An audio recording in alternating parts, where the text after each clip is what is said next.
Hello বন্ধুরা, কেমন আছো তোমরা সবাই? সকলকে জানাই এই বৃষ্টি ভেজা সকালের অনেক অনেক শুভেচ্ছা। কালকে যে কচুগুলো তোলা ছিল সেইগুলো আর আজকে সকালে জমির থেকে কিছু পুঁইশাক কেটে নিয়ে বাবা চলে গিয়েছে এখন হাটে সেগুলোকে বেচতে। আর আমি আবার এই কোদাল আর ব্যাগটা কাঁধে করে নিয়ে চলে এসেছি, কিছু কচু তুলতে হবে কালকের জন্য। তো চলো, আর মাঠের ভিউটা তোমাদের একবার দেখাই। এটা হচ্ছে আমাদের পুঁইশাকের জমি, আর বাবা সকালবেলা এখান থেকে পুঁইশাক কেটে নিয়ে গিয়েছিল। তো দেখো, কালকের যে বৃষ্টি হয়েছিল সেই জল এখনো পুঁইশাকের জমিতে জমে রয়েছে। এটা হচ্ছে আমাদের ফুলের জমি। আজকে যদি একটু রোদ ওঠে, ফুলগুলো শুকিয়ে গেলে কালকে ফুলগুলো তুলতে হবে। আর এই দেখো, আকাশে সূর্যি মামা এখনো মেঘের আড়ালেই রয়েছে। আর তোমাদেরকে একটা জিনিস দেখাই, আমাদের ফুলের জমির পাশেই হয়েছিল এই যে তুলসী গাছটা, এটাকে আমরা রেখে দিয়েছিলাম ফুলের সাথে। তুলসী গাছটাই থাকার জন্য কি আমাদের জমিতে সেরকম কোনো ক্ষয়ক্ষতি হয়নি? এই যে এত বৃষ্টির জল জমলো গাছের গোড়ায়, তবুও গাছগুলো ঠিক যেন আগের মতোই রয়েছে। কিন্তু কি বলবো, এই আশেপাশে উঁচু জমিতে যে এখানে জল জমে না সেই গাছগুলো মারা গেছে, আমাদের গাছগুলো দিব্য ঠিকঠাকই রয়েছে। জমিতে ঘাস থাকায় ওলের জমির জলগুলো না সেরকম বেরোতে পারছে না, জল জমির থেকে চুইয়ে চুইয়ে নামছে। গাছগুলোর ডগা কীরকম হাওয়াতে দুলে বেড়াচ্ছে। মাচার নিচে একটা চিচিঙ্গাও ঝুলে রয়েছে, আর পাশে রয়েছে এই যে পোকায় খেয়ে নেওয়া ভেন্ডি গাছ। সোমবারে যেহেতু আমাদের সেরকম কোনো কাজ থাকে না, আর কি করেই বা থাকবে যদি এত ঘন ঘন বৃষ্টি হয় বলো। তো বিক্রির জন্য কিছু কচু তুলে নিয়ে গিয়ে রেখে দিতে হবে বাড়িতে। আর কি বলবো, এই দেখো সূর্যি মামার বর্ষাকালে এত লজ্জা থাকে কেন আমি বুঝে পারি না। সকল সময় মেঘের আড়ালে, প্রায় এক সপ্তাহ হয়ে গেছে ওনার দেখা নেই। সকল সময় বৃষ্টি, আজকে যদিও একটু দেখা মিলেছে তবু মেঘের আড়ালে। এত লজ্জা কেন মামা তোমার? এই যে এটা ছিল আমাদের ডাটার জমি। এখন আমি যাই কথা না বাড়িয়ে আমার কচুগুলো তুলতে, না হলে যে মেঘ করেছে, মেঘে আবার বৃষ্টি এসে সব ভিজিয়ে দিয়ে যাবে। তো চলো কচুর জমির দিকে যাই। আর এই দেখো কচুর জমির কাছে এসেছি, আর এনারা মাথা নাড়া দিয়ে বলছে না না না না না, আমাদেরকে কেটো না। তাই বললে কি আমি শুনবো?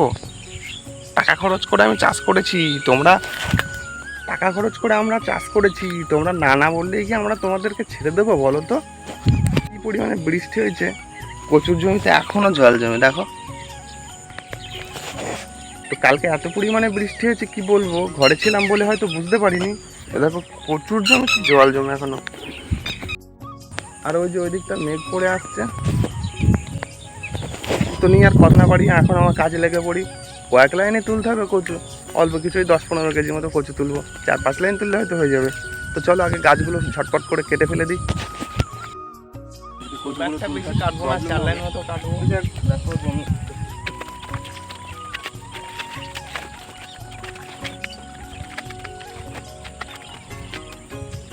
পুরো সাদা হয়ে গেছে। তোমরা যদি আমাদের বিলের ভিডিও দেখতে চাও, শাপলা দেখতে চাও, তবে আমার কমেন্টে জানিও, আমি নিশ্চয়ই দেখাবো তোমাদের। আমি একদিন গিয়েছিলাম, ভিউটা খুব সুন্দর ওখানকারের। আর জমিতে কীরকম বৃষ্টিতে প্যাচ পেঁচে কাদা হয়েছে দেখো।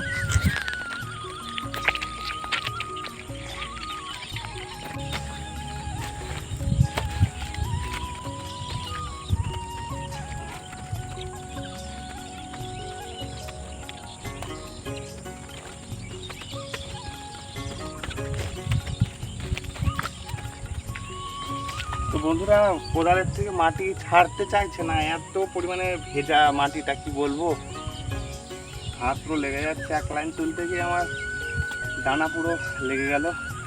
দেখি পরের লাইনটা তুলি। কোদালে মাটি কিরকম আটকে যাচ্ছে, ছাড়ার নামই নেই। তো বর্ষাকালে এরকম কচু তোলার সময়, ওল তোলার সময় এরকম একটু প্রবলেম হয়ে থাকে, মাটি ছাড়তে চায় না কোদাল থেকে। হাতটাও চুলকাচ্ছে ভেজা কচু গাছ গায়ে লেগে। তো কচুগুলো ছাটা হয়ে গেছে, এবার কচুগুলোকে কোপ দিয়ে দিয়ে তুলে ফেলতে হবে, মানে তুলতে হবে বলতে উল্টাতে হবে, তারপর হাত দিয়ে বেঁচে ব্যাগে নিয়ে শেকড় বাকড় সমেত ব্যাগে নিয়ে বাড়িতে গিয়ে বাঁচতে হবে। তো যাই হোক কচুগুলো উল্টায় এখন।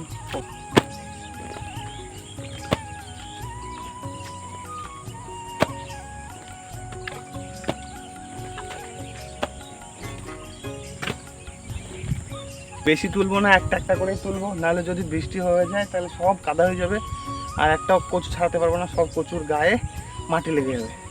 তো একটা একটা করে উল্টাবো আর একটা একটা করে বেঁচে ব্যাগে রাখবো, ঠিক আছে?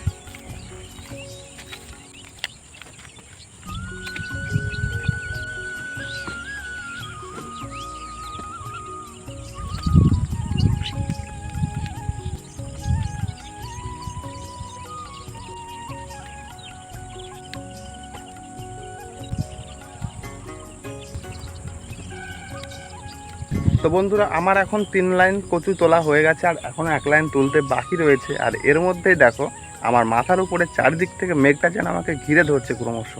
তো এই একটা লাইন তুলতে বাকি আছে, আর আমার অবস্থা দেখো হাত পায়ের। দেখো মনে হচ্ছে মাছ ধরতে গিয়েছিলাম বা ধান লাগাতে গিয়েছিলাম। এই কয়টা কচু তুলেছি, আর 1 লাইন তুলবো, তারপর আমি বাড়ি চলে যাব। ঠিক আছে, ওইদিকে হয়তো বাবাও এতক্ষণে চলে এসেছে বাজার থেকে। তো যাই হোক, তুলি, তোমরা দেখতে থাকো। হ্যাঁ,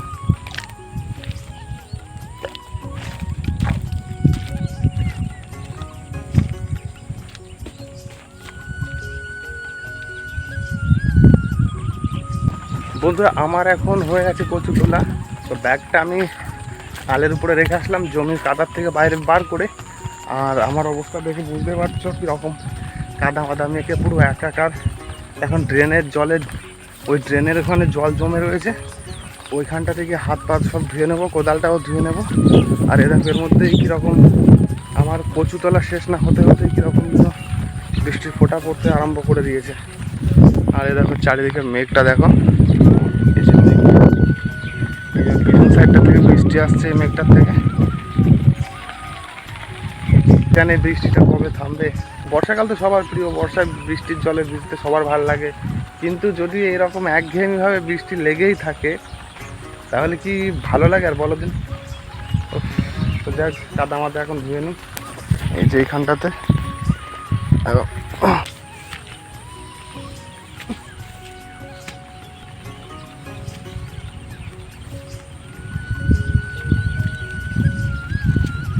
কোদালে কি পরিমাণে কাদা জড়িয়েছে দেখেছো, ছাড়তেই চাইছে না।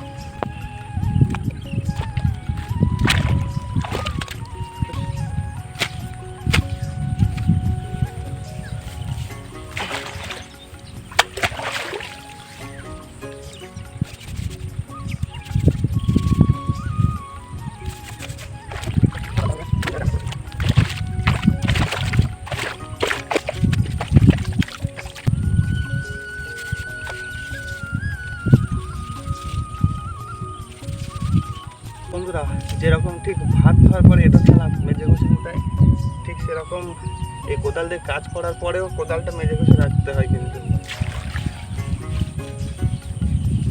আর আমার পিছনে দেখতেই পাচ্ছ চিচিঙ্গের জমি রয়েছে।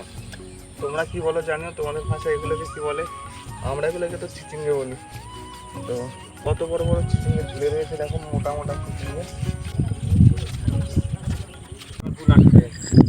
কোদালটা ধোয়া হয়ে গেছে।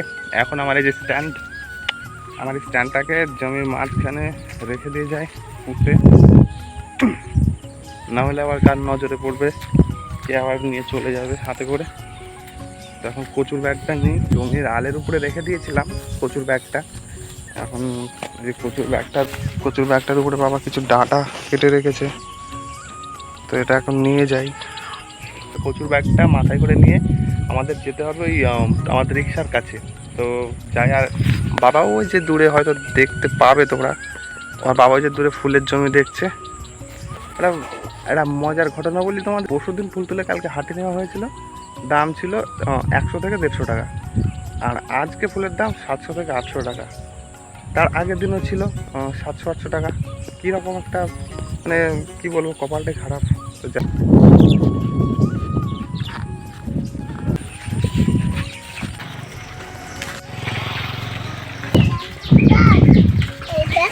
কোন মানে